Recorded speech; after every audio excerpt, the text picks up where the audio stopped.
రామచంద్రారెడ్డి గారు, వేదికను అలంకరించినటువంటి అధికారులు, పార్లమెంట్ సభ్యులు, సభలో ఆసీనులైనటువంటి అన్నాదమ్ములకు, అక్క చెల్లెలకు, మా ఎస్సీ గురుకుల పాఠశాల చిన్నారి విద్యార్థినులందరికీ కూడా హృదయపూర్వకమైనటువంటి అంబేద్కర్ 125వ వేడుకల సందర్భంగా మీకు శుభాకాంక్షలు నేను తెలియజేస్తా ఉన్నాను. డాక్టర్ బిఆర్ అంబేద్కర్ గారికి తెలంగాణ సమాజమే రుణపడి ఉంది. చాలామందికి తెలియదు ఈ విషయం. అంబేద్కర్ గారు లేకపోతే ఈరోజు మనకు తెలంగాణ రాష్ట్రమే వచ్చేది కాదు. తెలంగాణ రాష్ట్రం వచ్చిందంటే ఆనాడు రాజ్యాంగం రాసిన నాడు చర్చ జరిగింది. ఆ చర్చలో దేశంలో ఏదైనా రాష్ట్రం విడగొట్టాలంటే, విడిపోవాలంటే కానూన్ ఎక్కడ ఉండాలి, అధికారం ఎక్కడ ఉండాలి. ఆ సంఘంలో ఒక అంబేద్కర్ గారు తప్పించి కాన్స్టిట్యూయెంట్ అసెంబ్లీ అంటారు దాన్ని, రాజ్యాంగం రాసినటువంటిది. ఒక అంబేద్కర్ గారు మినహాయించి మిగతా వాళ్ళందరూ కూడా ఏ రాష్ట్రానికి ఆ రాష్ట్రానికే ఇచ్చేద్దాం అధికారం అంటారు. అంబేద్కర్ గారు కాదు, తప్పు అంటాడు. ఆ రోజు అప్పటికే పొద్దుగుకిపోతే సాయంత్రం అయిపోతుంది. మేము ఇంతమంది అంటుంటే నువ్వు ఒక్కని అట్లా అంటున్నావు అంటే మీకు అర్థం కాలేదు, నాకు అర్థమైంది. రేపు పొద్దున మళ్ళీ మీటింగ్ ఉంది కదా, మీకు ఒక నోటు తెచ్చిస్తా, చదవండి, ఆ తర్వాత ఆమోదిద్దామని చెప్తాడు. ఆ రాత్రి ఆయన పడుకోడు, నిద్రపోకుండా కష్టపడి తెల్లారదాకా ఎందుకోసం ఆయన రాష్ట్రం దగ్గర ఉండద్దు, రాష్ట్రాలు కొత్త రాష్ట్రాలు ఏర్పాటు చేసే అధికారం కేంద్రం దగ్గరనే ఉండాలి అని ఎందుకు భావించిండో రాత్రి నిద్రపోకుండా నోటంతా తయారు చేసి తెల్లారి వచ్చి మొత్తం సభ్యులకు కాపీస్ అన్ని ఇస్తాడు. అవి చదివిన తర్వాత 100% అందరూ కూడా మీరు చెప్పిందే కరెక్ట్ అంబేద్కర్ గారు, ఈ అధికారం కేంద్రం దగ్గరనే ఉండాలి, మేము ఒప్పుకుంటున్నాం అని చెప్పి ఒప్పుకుంటారు. ఆ నోట్లో ఆయన రాసింది ఏంటంటే రాష్ట్రాలలో కూడా కొన్ని బలహీన ప్రాంతాలు ఉండొచ్చు. బలమైన ప్రాంతం వాడు ఈ బలహీన ప్రాంతాన్ని పట్టి పీడిస్తుండవచ్చు. కాబట్టి వాడు మొరబెట్టుకోవాలంటే అక్కడ వాడు వదిలిపెట్టమంటే వాడు వదిలేపెట్టాడు. మొరబెట్టుకోవాలంటే కేంద్రం దగ్గరకు వచ్చేటువంటి వెసులుబాటు ఉండాలి. అందుకోసం ఇది రాష్ట్రాల దగ్గర పెట్టడం తప్పు అని చెప్తే అందరూ కూడా ఒప్పుకుంటారు. ఆనాడు అంబేద్కర్ గారు ఆ కాన్స్టిట్యూయెంట్ అసెంబ్లీలో వాదించి బలహీనులుగా ఉన్న వాళ్లకు ఖచ్చితంగా కేంద్రం అండగా ఉండాలని ఆ చట్టాన్ని తయారు చేసిన పుణ్యం వల్ల మనకు తెలంగాణ వచ్చింది. మనం దోపిడీ నుంచి విముక్తి అయినాం. ఈరోజు తెలంగాణ సమాజం స్వేచ్ఛ వాయువులు పీల్చుకొని ఒక స్వతంత్ర రాష్ట్రంగా వెలుగొందుతున్నదంటే ఆనాడు అంబేద్కర్ గారు చేయించినటువంటి చట్టంతోనే ఈరోజు మనకు తెలంగాణ రాష్ట్రం వచ్చిందని చెప్పి మీ అందరికీ కూడా నేను తెలియజేస్తా ఉన్నాను. అందుకే అంబేద్కర్ గారికి తెలంగాణ రాష్ట్రం రుణపడింది, సమాజం రుణపడింది. అంబేద్కర్ గారి 125వ జయంతి సందర్భంగా ఎంత గొప్పగా నివాళి మనం అర్పించినా తక్కువనే అని చెప్పి నేను మనవి చేస్తా ఉన్నా. ఆ మహనీయుని యొక్క పుణ్యమా ఈరోజు మనం రాష్ట్రమైనాం కాబట్టి 125వ వేడుకలు ఈరోజు మనం జరుపుకుంటా ఉన్నాం. చాలా సంతోషం. దేశం జరుపుకుంటా ఉంది, మన రాష్ట్రం అంతా కూడా జరుపుకుంటా ఉన్నాం. హైదరాబాద్లో ఎక్కడ చూసినా ఊరేగింపులు బస్తీలలో బ్రహ్మాండంగా జరుగుతూ ఉన్నాయి. ఈ సందర్భంలో కొన్ని శుభవార్తలు మనం చెప్పుకోవాల్సిన అవసరం ఉంది.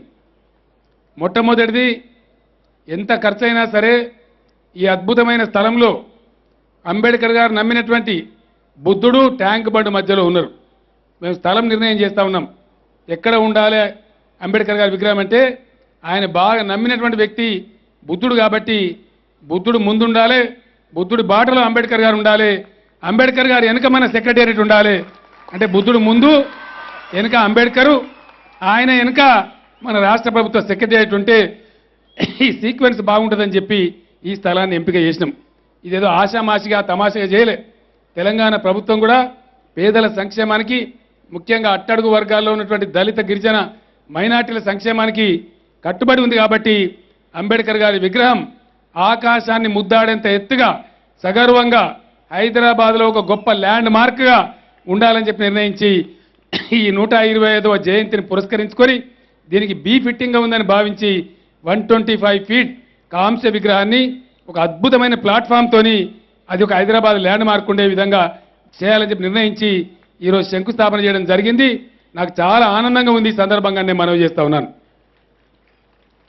అదేవిధంగా ట్యాంక్ బండ్ కింద అంబేద్కర్ భవనం ఒకటి ఉంది. అది ఎటు కాకుండా ఉంది, సరి అయిన పద్ధతిలో లేదు. అక్కడ జరగాల్సిన కార్యకలాపాలు కూడా గొప్పగా జరుగుతలేవు. బంగ్లా పాతబడిపోయింది.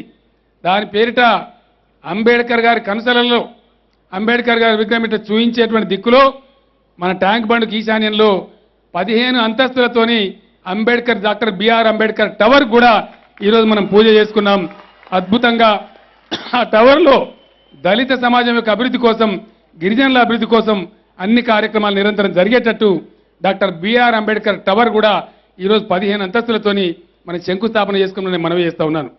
అదేవిధంగా మిత్రులు చాలామంది మా మల్లేపల్లి లక్ష్మయ్య గారితో పాటు ఇంకా అనేక మంది మిత్రులు సెంటర్ ఫర్ దళిత్ స్టడీస్ అని దళితుల యొక్క బాధ, మంచి చెడ్డ అన్నింటిని అర్థం చేసుకొని సమాజాన్ని ప్రభుత్వాన్ని మేల్కొల్పే విధంగా ఒక సెంటర్ను ఏర్పాటు చేసినారు. ఇంతకాలం దానికి ఏ ప్రభుత్వం కూడా జాగా ఇవ్వలేదు. తెలంగాణ ప్రభుత్వం ఈరోజు జాగా కేటాయించడమే కాదు, ఒక 8-10 కోట్ల రూపాయలు కూడా ఇచ్చి అద్భుతమైనటువంటి దళిత్ స్టడీస్ ఈరోజు వస్తా ఉన్నానని చెప్పి నేను మనవి చేస్తా ఉన్నాను. ఈ 3 ఈరోజు మంచి ల్యాండ్ మార్క్ కార్యక్రమాలు మనం తీసుకున్నాం. దళితుల యొక్క వెనుకబాటుతనం ఇంకా ఎంత కష్టపడ్డా దాన్ని నిర్మూలించడం తక్కువనే అవుతుంది. ఇంకా చాలా ప్రయత్నం జరగాలి. సరే, అంబేద్కర్ గారి పుణ్యమాని కొన్ని రిజర్వేషన్లు వచ్చినాయి, కొంతమందికి ఉద్యోగాలు దొరకవచ్చు, కొంతమందికి రాజకీయ అవకాశాలు దొరకవచ్చు. కానీ దళిత సమాజంలో రావాల్సినటువంటి గుణాత్మకమైనటువంటి మార్పు రాలే. ఎంత బాగా రావన్నో అంత బాగా రాలే. మనకి ఎవరికి కూడా సంతృప్తి లేదు. కాబట్టి కొన్ని ప్రబలమైనటువంటి నిర్ణయాలు తీసుకోవాలని చెప్పి ప్రభుత్వం నిర్ణయం తీసుకున్నది. ఇంతకుముందు మా ఆయన బాధలు స్వయంగా తెలిసినోడు కాబట్టి ఒక కోరిక కోరినారు, 2-3 కోరికలు కోరినారు. దళిత విద్యార్థులకు మామూలు పాఠశాల అయితే కాదు, మాకు గురుకుల పాఠశాలలే బ్రహ్మాండంగా విద్య చెప్తున్నాయి కాబట్టి అవి కావాలని చెప్పి అడిగినారు. ఈ సందర్భంలో మరో దళిత బిడ్డ, ఆయన నిజానికి పోలీస్ డిపార్ట్మెంట్లో ఐజీపీ, ఆయన ఐఏఎస్ ఆఫీసర్ కాదు, కానీ ఆర్ఎస్ ప్రవీణ్ కుమార్ గారు అద్భుతంగా సోషల్ వెల్ఫేర్ రెసిడెన్షియల్ పాఠశాలలు నడుపుతున్నారు కాబట్టి, లేచి నమస్కారం చెప్పండి, నడుపుతున్నారు కాబట్టి నేను రాష్ట్రంలో ఏ జిల్లాకు పోయినా ఎక్కడికి పోయినా ఈరోజు మాది కావచ్చు, జడ్పీ చైర్మన్లు కావచ్చు, నన్ను డిమాండ్ చేస్తూ ఉన్నారు. ఈ ఎస్సీ డెవలప్మెంట్, ఎస్సీ గురుకుల పాఠశాలలు ఎట్లయితే ఉన్నాయో మాకు ఎస్సీల కోసం ఇంకా కూడా మాకు కావాలని చెప్తా ఉన్నారు, అడుగుతా ఉన్నారు, డిమాండ్ చేస్తూ ఉన్నారు. అదేవిధంగా శ్రీహరి గారు ఇంకో మాట చెప్పినారు. గతంలో మా మిత్రుడు బాల్క సుమన్ గారు కూడా నాకు చెప్పినారు, మరి రసమై బాలకృష్ణ గారు, బాలరాజు గారు కూడా చెప్పినారు, ఎస్సీ అమ్మాయిలు 10th వరకు చదువుకున్న తర్వాత లేదా ఇక 12th వరకు ఈ గురుకుల పాఠశాలలో చదువుకున్న తర్వాత డిగ్రీ చదవాలనే అవకాశం లేదు. డిగ్రీ కోసం వాళ్ళు పట్టణాలలో రూమ్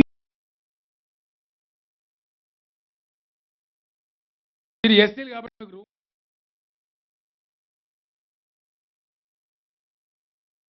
మనసు మార్చుకోవాలి, పద్ధతి మార్చుకోవాలని కూడా రాష్ట్ర ముఖ్యమంత్రిగా ఈ వేదిక నుంచి నేను పిలుపు కూడా ఇస్తా ఉన్నా.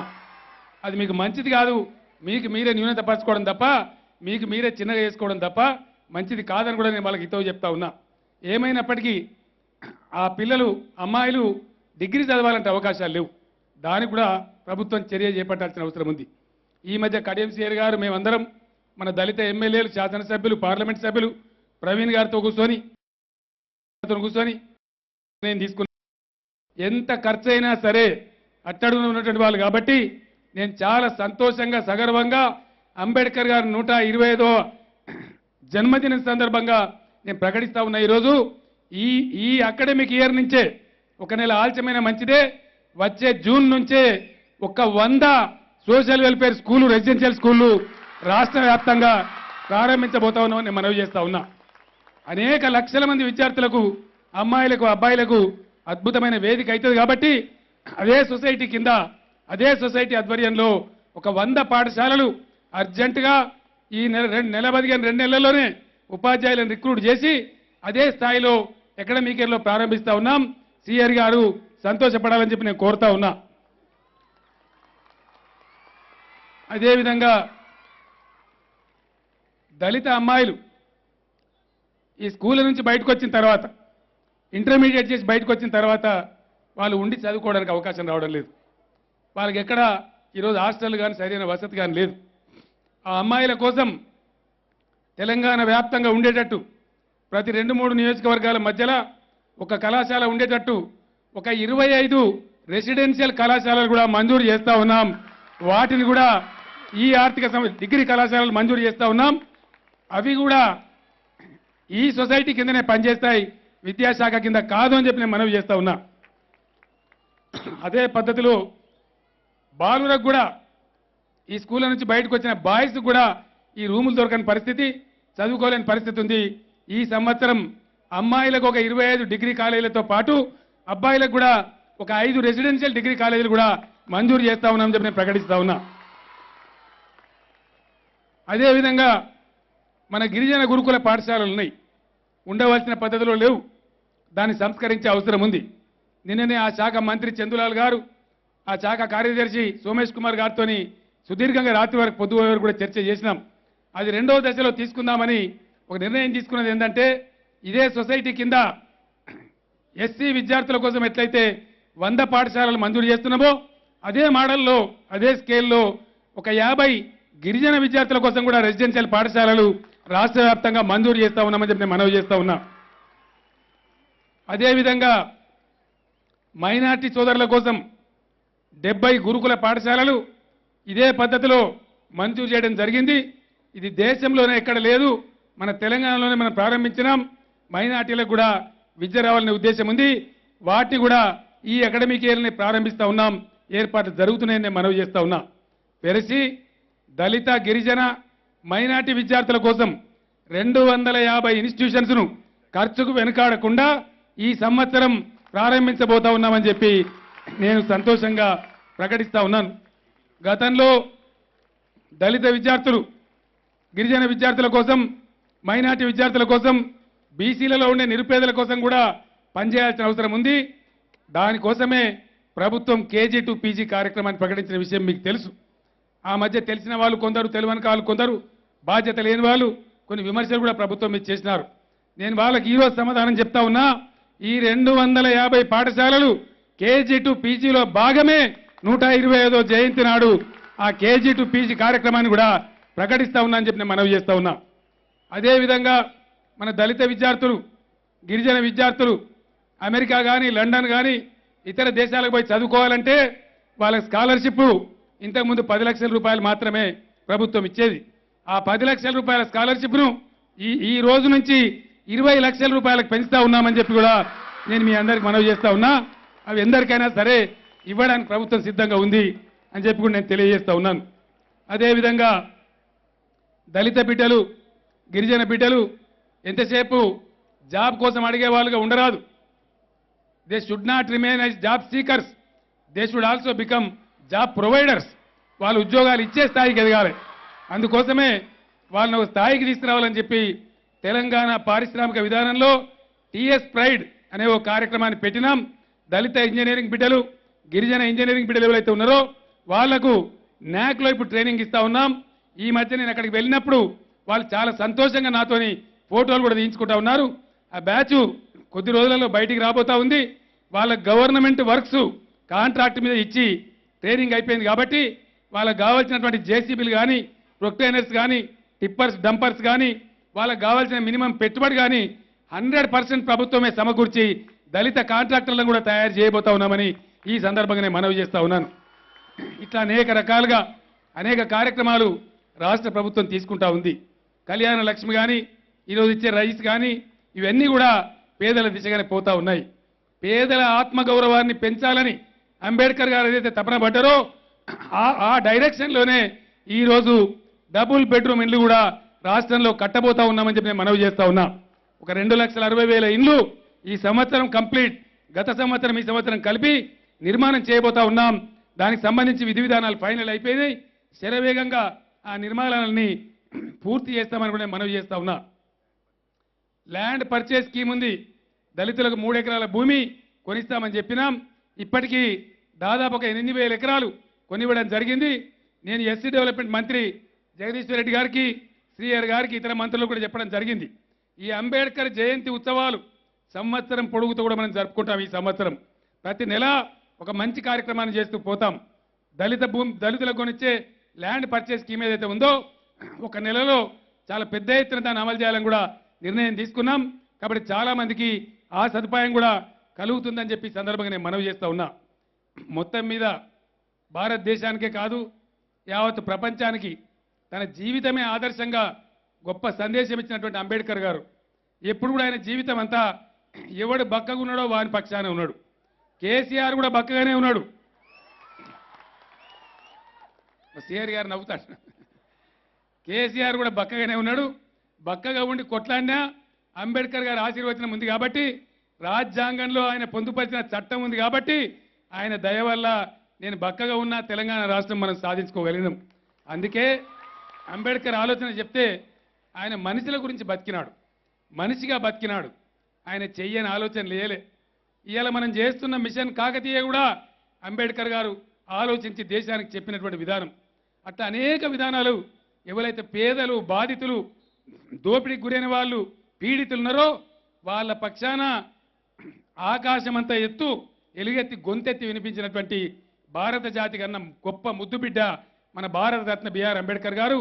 అందుకే ఆ మధ్య 2012 జూన్ అనుకుంటా పరిశోధనలు చేసి వాళ్ళు ఇండియాలో ఒకే ఒక వ్యక్తి అంబేద్కర్ గారికి దక్కింది. వాళ్ళు ఇచ్చిన బిరుదు the greatest Indian doctor B R Ambedkar garu అని చెప్పినారు. ఆ బిరుదు వారికి దక్కింది. మీరంతా కరతాళ ధ్వనులు గట్టిగా చేయాలని చెప్పి నేను మనవి చేస్తా ఉన్నా. ద గ్రేటెస్ట్ ఇండియన్ కంటే ఇంత సప్ప కొడతారా సప్పట్లు? ఈ టెంట్లు వేసిపోవాలా. ఒక మహనీయుని మనం స్మరించుకునే టైంలో అంత గొప్పగా ఆ స్ఫూర్తి మనకు అలవడాలంటే అదే ఎమోషన్తో మనం కూడా ముందుకు పోవాలి. డెఫినెట్గా పేదల సంక్షేమం కోసం రాష్ట్ర ప్రభుత్వం ఈ అంబేద్కర్ గారి 125వ జయంతి సందర్భంగా మరొక్కసారి